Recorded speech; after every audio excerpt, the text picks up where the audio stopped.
Kemudian untuk kriteria penilaian. Untuk kriteria penilaian ya masih tetap sama karena kita mengikuti dari Untan ya, memang dari aturan universitas. Nilai A itu adalah sama atau lebih dari 80 ya. Kemudian untuk nilai B itu 70 sampai 79,999 ya. Kemudian yang C 60 sampai 69,9. Kemudian yang untuk D adalah 50 sampai 59,99. Nah, yang E ini adalah kurang ya atau sama dengan 49,99 ya. Jadi nilainya masih tinggi sekali ya di sini. Untuk D saja itu 50 sampai 59,9. Kemudian untuk tugas terstruktur ya ini memang harus di setiap mata kuliah ya maupun di setiap UTS ataupun UAS ya itu harus ada tugas terstruktur. Nah, di sini tugasnya bisa dalam bentuk studi literatur artikel ya, bisa juga dalam bentuk mini tes ya atau dalam bentuk tugas makalah. Nanti kita lihat seperti apa tugas nanti yang akan saya berikan. Nah, untuk literatur bisa dari buku ya, bisa dari jurnal ilmiah maupun internet atau yang lain-lain silahkan. Kemudian jika tugasnya adalah dalam bentuk tugas makalah ya, maka untuk makalahnya itu adalah kertas A4 ya, spasi 1,5, Arial 11 ya, kemudian kirinya 4, kemudian atas kanan bawah itu masing-masing 3. Kemudian untuk covernya putih ya dengan berisikan judul ya, kemudian ada logo Untan, kemudian nama ya, kemudian ada prodi dan fakultas. Nah, tentunya dengan adanya makalah bisa juga ditambahkan dengan PPT ya dan maupun jurnal rujukan yang mana untuk jurnal rujukannya itu disisipkan ya di belakang makalahnya. Kemudian dikirim online dan dikumpul secara kolektif ya. Jadi hanya satu orang saja yang kirim yaitu PJ-nya ya. Kemudian jika menggunakan sumber internet ya maka ditulis ya alamat webnya secara lengkap ya seperti copy address-nya atau copy link address-nya ya, kemudian tanggal aksesnya itu harus ditulis. Kemudian batas akhir pengumpulan makalah itu adalah H-1 ya sebelum pertemuan. Biasanya kalau saya memberikan tugas makalah ya itu dikumpul H-1 sebelum pertemuan ya. Jadi beserta dengan PPT-nya ya dan soft copy, tidak dalam CD ya, tetapi langsung di email ke email saya yang tertera di sini. Adapun untuk materi ya, untuk materi selama pertemuan ini adalah ada lima materi, yaitu pada poin pertama atau pertemuan pertama itu ada aromaterapi ya. Kemudian yang kedua itu adalah tentang dietary suplemen. Kemudian yang ketiga itu ketoksikan ya, kemudian kontraindikasi, kemudian interaksi dan incompatibilitas ya tentunya dari produk-produk sediaan herbal ya. Kemudian untuk pertemuan yang keempat itu adalah mengenai herbal terapi ya, terapi hipertensi, kemudian diabetes mellitus dan kolesterol ya. Kemudian yang kelima itu herbal terapi gangguan susunan saraf pusat. Nah, jika tugasnya itu adalah dalam bentuk sistem diskusi ya, maka ini diberikan terbagi menjadi beberapa bagiannya. Jadi ada 1, ada 2, 3, dan 4 di sini ya. Jadi ada kelompok penyaji, ada kelompok penanya, kemudian ada kelompok penyanggah ya, kemudian ada kelompok moderator. Nah, waktu yang diberikan pada kelompok penyaji ini adalah kurang lebih 15 menit per kelompok ya, dengan menampilkan PPT ya, dengan menampilkan PPT yang akan dipresentasikan. Bisa juga di sini dalam bentuk video ya atau drama singkat, itu juga dipersilahkan. Kemudian untuk kelompok penanya ya ini diberikan 10 pertanyaan ya dan diakhiri dengan simpulan akhir ya dari hasil pertanyaan maupun jawaban khusus dari pertanyaan yang kalian berikan ya. Kemudian untuk yang kelompok penyangga ya, untuk kelompok penyangga tentunya ada 10 sanggahan ya, ada 10 sanggahan atau respon, kemudian disimpulkan di akhir presentasi.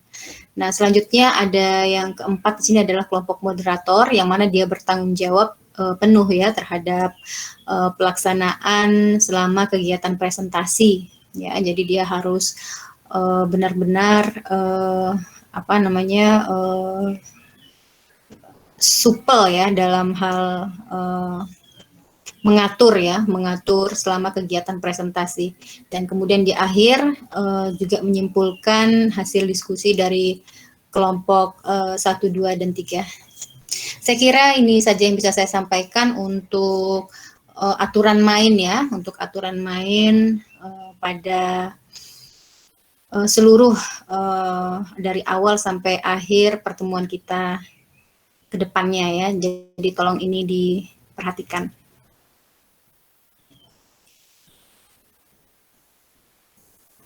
Kemudian untuk selanjutnya ya saya akan masuk ke materi di sini.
Sudah terlihat PPT-nya?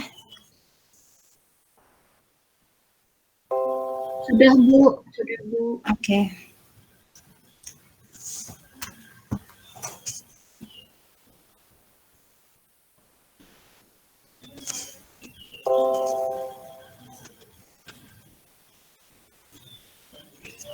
Ada pergerakan? Ada, Bu. Oke. Baik, kenapa saya selalu bertanya seperti ini ya? Karena berapa kali kejadian ya saya apa namanya presentasi sudah berapa slide ternyata tidak bergerak slide saya gitu. Ya, baik.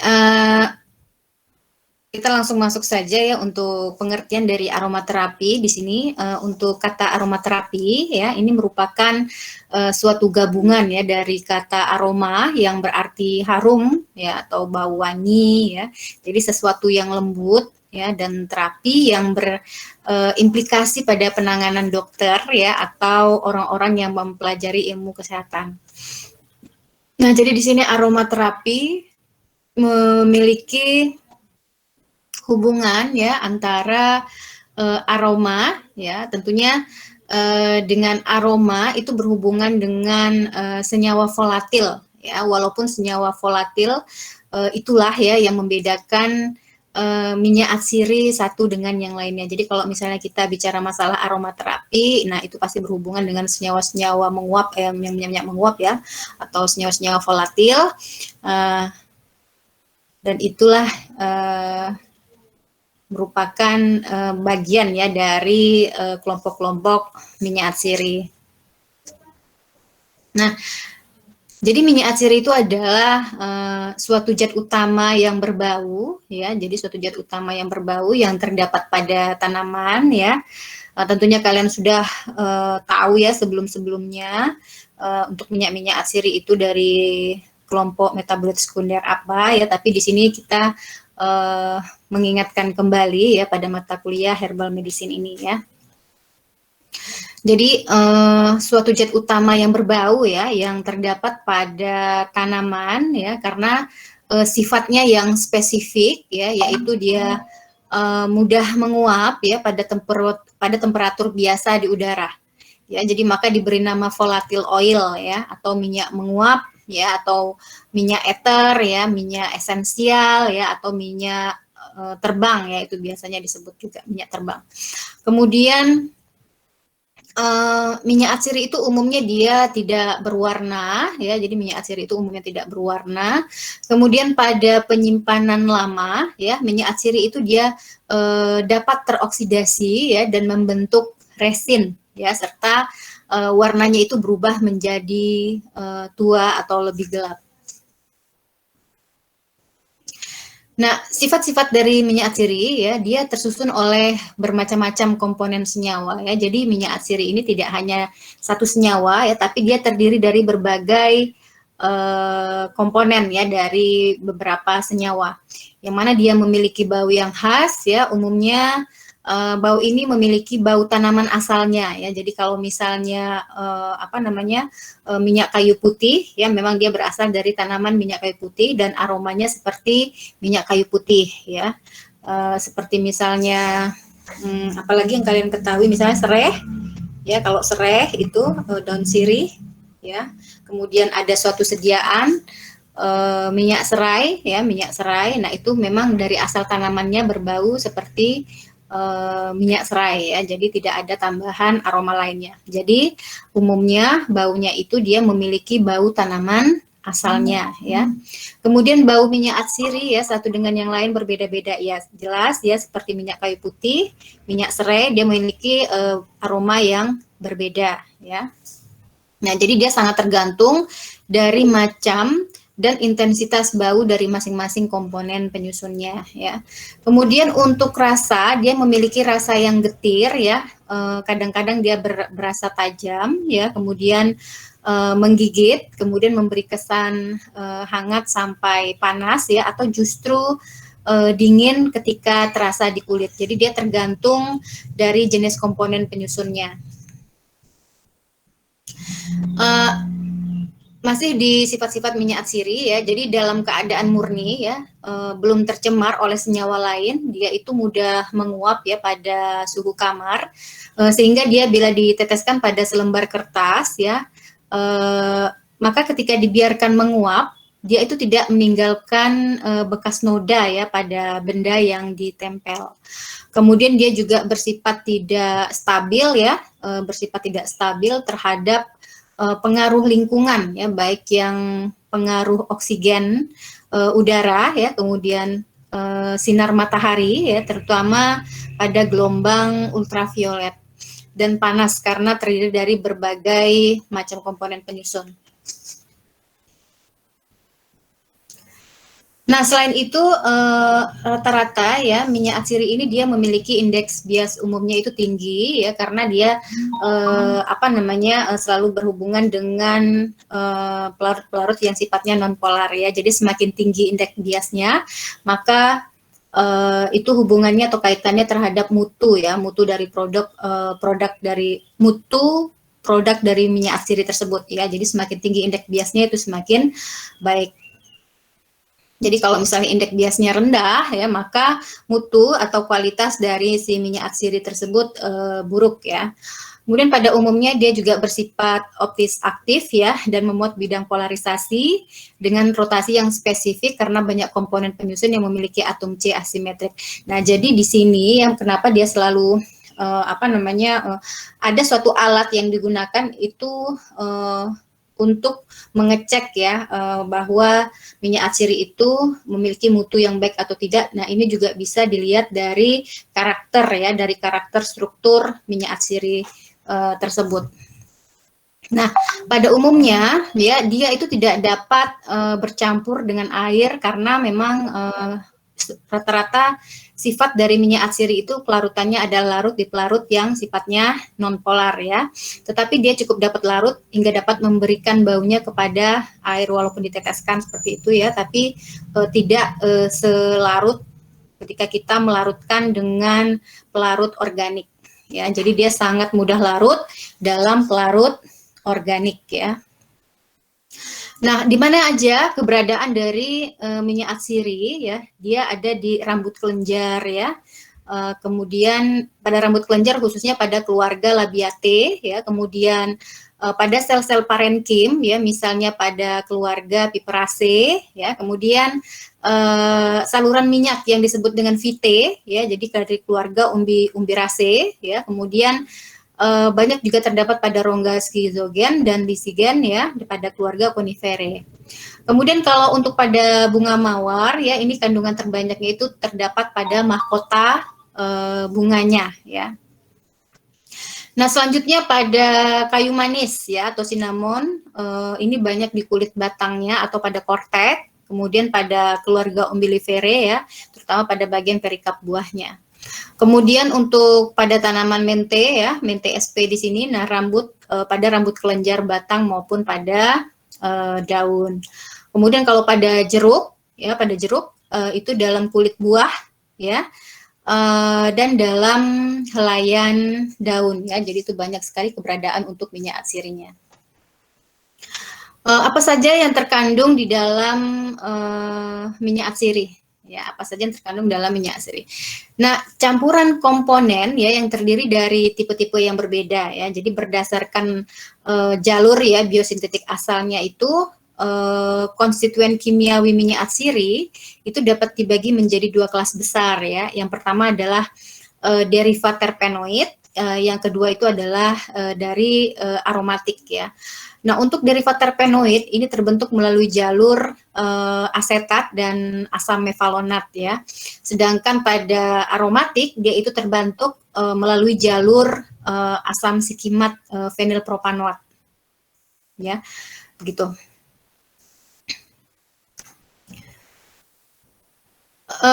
Untuk senyawa kandungan derivat terpenoid ya, yang merupakan dari hasil kondensasi senyawa yang paling spesifik ya dari kelompok-kelompok terpenoid ini adalah isopren ya, jadi C5H8. Nah, contohnya seperti hemiterpen ya. Ini dia mempunyai kerangka atomnya adalah C5 ya. Sedangkan untuk monoterpen ya, ini dengan kerangka atomnya adalah C10 ya.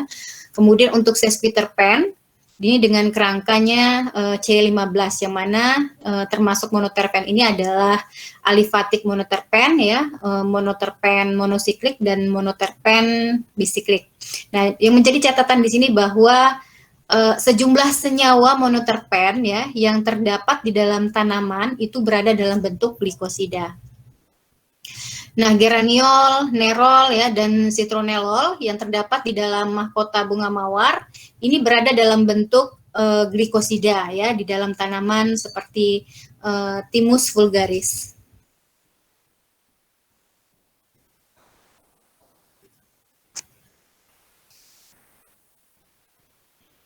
Nah, untuk senyawa yang terbentuk melalui jalur asam sikimat fenilpropanoat ya, itu adalah golongan fenilpropan ya, seperti senyawa fenilpropan ya, itu egenol, miristisin ya, dan sinamil aldehid ya. Kemudian untuk senyawa golongan simen atau parasimen ya, seperti timol dan carvakrol. Nah, jadi ini senyawa dengan zat lemas ya yang mempunyai gugus indol, sedangkan yang mempunyai unsur belerang ini adalah seperti alil sulfinil alil ya, sulfida ya, alil sulfinil, alil sulfida yang terdapat pada minyak bawang ya, dan alil isotiosianat yang terdapat pada minyak mostar.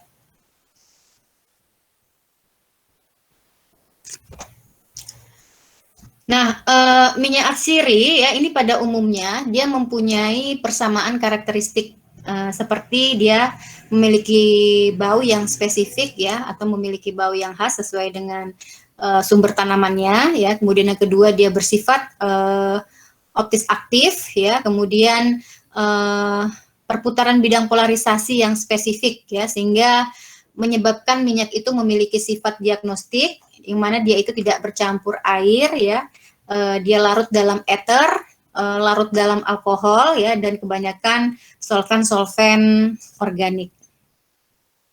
Nah, bila kita melihat sejarah dan perkembangan dari aromaterapi ya, jadi pengobatan dengan bau harum-haruman ya, seperti minyak atsiri atau essential oil atau dengan senyawa fragran ini telah lama dilakukan ya. Jadi orang-orang Mesir dan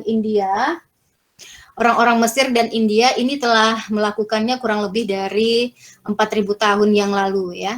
Jadi orang-orang Mesir ini dia menggunakan tumbuhan beraroma untuk melakukan pemijatan ya, seperti setelah mandi ya, kemudian pengobatan penyakit dan untuk membalur tubuh ya agar kulit itu terawat, serta penggunaan sebagai parfum ya atau kosmetik. Nah, sedangkan di India ini juga telah lama digunakan sebagai obat tradisional ya, yang terkenal itu adalah Ayurveda. Nah, kalau kita bicara masalah sejarah, ini yang saya dapat ya. Jadi Ratu Mesir Cleopatra ya itu menggunakan bunga ros segar ya di bawah bantalnya, itu dimaksudkan untuk menenangkan tidurnya ya. Nah, ini kalau kita lihat gambar di samping ya, ini menunjukkan bahwa Ratu Mesir itu menggunakan aroma dalam pengobatannya ya. Jadi dari gambar tersebut sebetulnya diuraikan dalam syair puisinya yang disebut dengan Gilgamesh ya, bahwa aroma digunakan untuk fumigasi ya bagi si sakit, yang menurut keyakinan agamanya itu adalah untuk mengusir roh-roh halus. Nah, jadi konsep ini sebetulnya mengarah pada ke ini ya, ke desinfektan, pembersihan dari kuman atau penyegaran badan.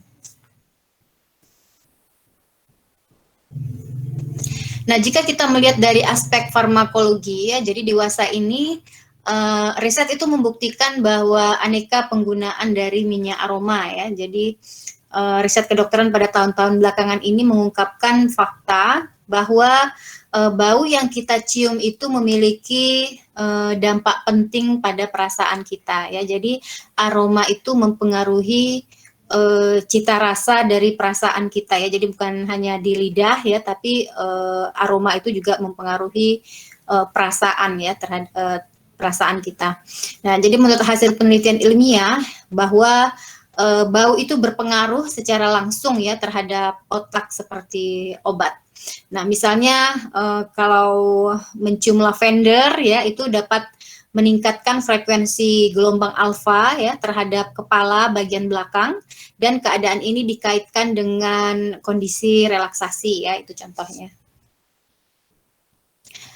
Nah, untuk struktur minyak esensial yang rumit ya, jadi dia itu terdiri dari berbagai unsur senyawa kimia yang masing-masing dia mempunyai khasiat terapeutik ya, serta unsur aroma tersendiri ya dari setiap tanaman, yang mana dia itu berdasarkan pengalaman lah ya. Jadi para ahli aromaterapi dia menentukan secara tepat bagian tanaman yang terbaik.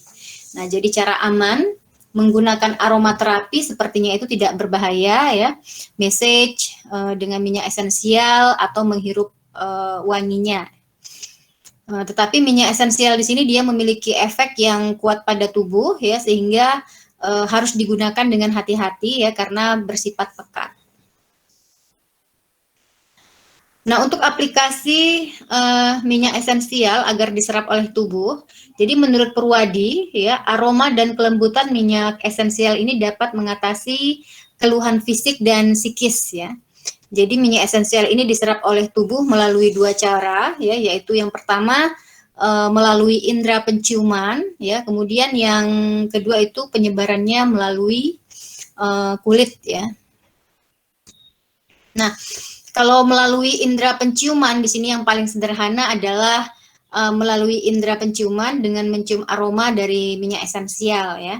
Jadi oleh sebab itu terapi ini disebut dengan aromaterapi. Nah, indera penciuman yang merangsang daya ingat kita yang bersifat emosional dengan memberikan reaksi fisik ya berupa tingkah laku. Nah, aroma yang sangat lembut dan menyenangkan itu dapat membangkitkan semangat ya maupun perasaan tenang dan santai. Nah, komponen aroma dari minyak atsiri ini cepat berinteraksi ya saat dihirup. Nah, jadi senyawa tersebut dia berinteraksi dengan sistem saraf pusat dan langsung merangsang pada sistem olfaktori ya. Kemudian sistem ini akan menstimulasi syaraf-syaraf pada otak di bawah kesetimbangan korteks cerebral. Nah, senyawa-senyawa berbau harum ya atau fragran dari minyak atsiri itu suatu bahan tumbuhan telah terbukti pula ya dapat mempengaruhi aktivitas lokomotor. Nah, aktivitas lokomotor ini merupakan aktivitas gerak ya sebagai akibat adanya perubahan aktivitas listrik yang disebabkan oleh perubahan permeabilitas membran pasca sinaptik ya dan oleh adanya pelepasan transmitter oleh neuron prasinaptik pada sistem saraf pusat. Nah, selanjutnya adalah penyerapan melalui kulit ya. Jadi pada saat kita membalurkan minyak esensial ya yang telah dicampur dengan minyak dasar pada kulit kita ya. Jadi minyak tersebut itu akan diserap oleh pori-pori dan diedarkan oleh pembuluh darah ke seluruh tubuh. Nah, biasanya untuk proses penyerapan ini terjadi kurang lebih 20 menit.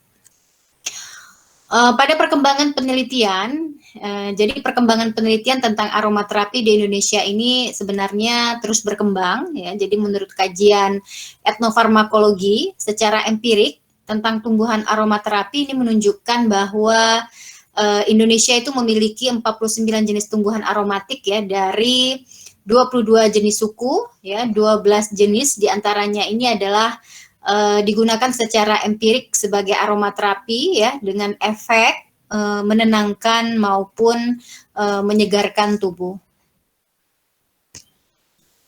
Nah, adapun tumbuhan-tumbuhan aromatik yang ada di Indonesia ya kurang lebihnya seperti ini yang saya dapat ya seperti kemangi ya, Osimum basilicum, masih ingat ya, kayu putih ya, Melaleuca lycadendron, kemudian biji pala ya, Myristica fragrans, ini biasa menjadi makanan kita sehari-hari ya dalam bentuk rempah-rempahan bagi yang suka rempah-rempahan.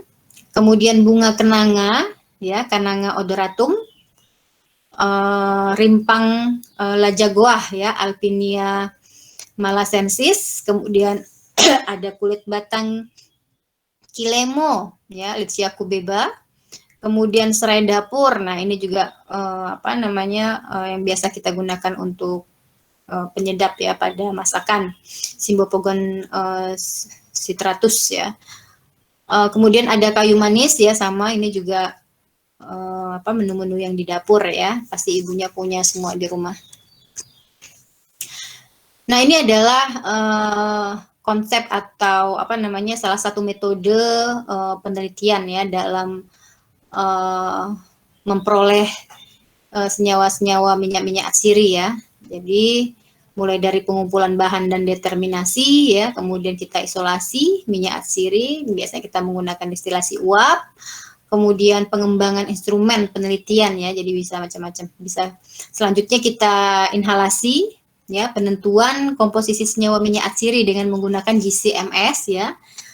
Kenapa menggunakan GC-MS di situ? Karena sudah ada bank datanya sehingga kita dapat ketahui ya senyawa apa saja yang terkandung di dalamnya. Jadi otomatis dapat kita ketahui, dapat kita peroleh ya, baik itu senyawanya ya dalam bentuk fragmen-fragmen. Kemudian konfirmasi ya, kalau dari GC-MS tersebut kita konfirmasi komponen senyawa aktifnya apa saja yang ada di situ. Kemudian kalau di inhalasi kita lakukan uji aktivitas ya, lokomotor, metode Wilkes ya, kemudian pengambilan plasma darah mencit. Kemudian selanjutnya kita lakukan isolasi senyawa tunggal ya dengan GCMS dan GCFID yang lebih keren lagi ya. Kemudian kita ketahui komponen aktifnya apa di situ, barulah kita lakukan proses formulasi sediaan farmasi ya, kurang lebihnya seperti itu.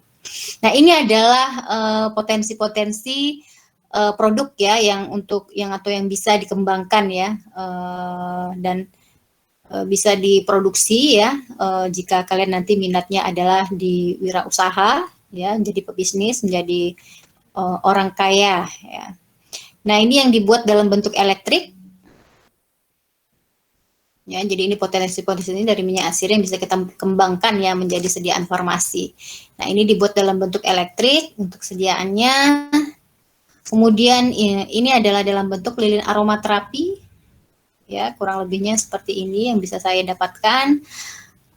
Kemudian kita lihat lagi di sini.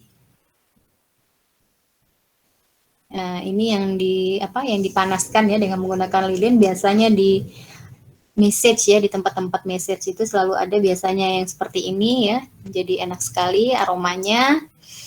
Kemudian ini yang dalam bentuk bakar-bakaran ya, jadi purifying wax ceremonial cyclave ya. Kemudian di sini ada dupa aromaterapi ya, yang senang dengan mencium aroma-aroma dupa.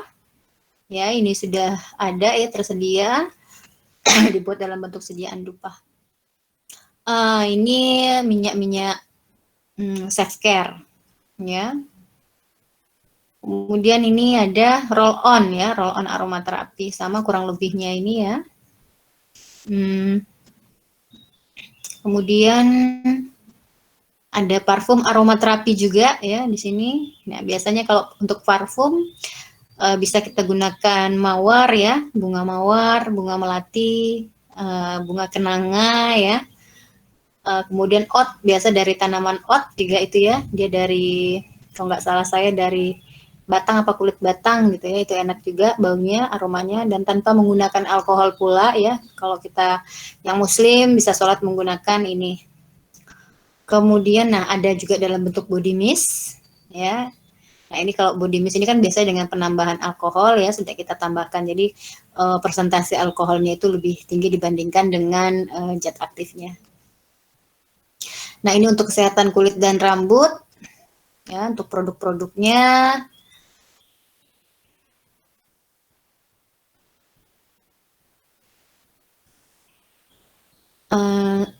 Ini adalah gel dan krim aromaterapi ya, ada coffee sleeping gel ya, brightening skin, lectin drug ya. Jadi warnanya juga ini memang tergantung juga dari bahan aktifnya ya, tergantung juga dari bahan aktifnya untuk warna. Nah, ini ada bentuk garam ya, dari berupa garam aromaterapi dan sabun ya, dan sabun aromaterapi. Kalau yang banyak beredar ini kan ada produk yang namanya Herboris ya, kalau kalian tahu, yang cewek-cewek mungkin tahu produk Herboris. Nah, itu asalnya dari mana? Nah, itu kan produknya juga sepertinya memang dari bahan alam ya. Itu pemanfaatan seperti ada zaitun ya dan lain sebagainya, itu banyak sekali, dan bentuk sediaannya juga sudah banyak ya. Di situ ada parfumnya juga, hand body-nya ya. Kemudian yang saya tahu banyak itu adalah hand body-nya ya, itu yang banyak saya lihat. Kemudian ini ya, dan ini adalah bahan makanan ya dari aromaterapi yang dapat saya peroleh di sini. Nah, demikian yang bisa saya sampaikan. Jadi mulailah untuk membuka peluang usaha ya, atau menciptakan lapangan kerja ya, walaupun masih sederhana. Untuk selanjutnya saya akan berikan kalian tugas ya, tugas mandiri. Silahkan untuk mencari atau studi literatur ya terhadap tanaman-tanaman yang mengandung minyak atsiri. Nah, silahkan dikerjakan dan dikumpulkan secara kolektif ya pada hari ini juga. Silahkan dikerjakan untuk PJ-nya, apakah absennya sudah di-share. Absennya sudah di-share, Bu. Oke, ini kelas A dan B ya. Iya, Bu, gabung, Bu. Oke. Tapi untuk absennya beda ya. Iya, Bu. Beda, Bu. Ya, silahkan dikerjakan untuk tugas strukturnya mulai dari sekarang. Oke.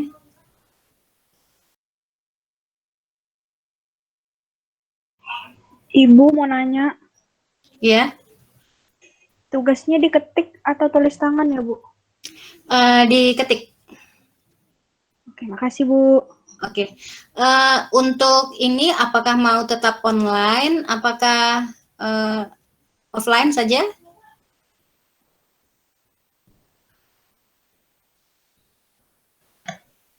Maksudnya ngumpulinnya Kak, Bu? Ini kerjanya pada saat ini mau di offline kan saja atau masih mau online?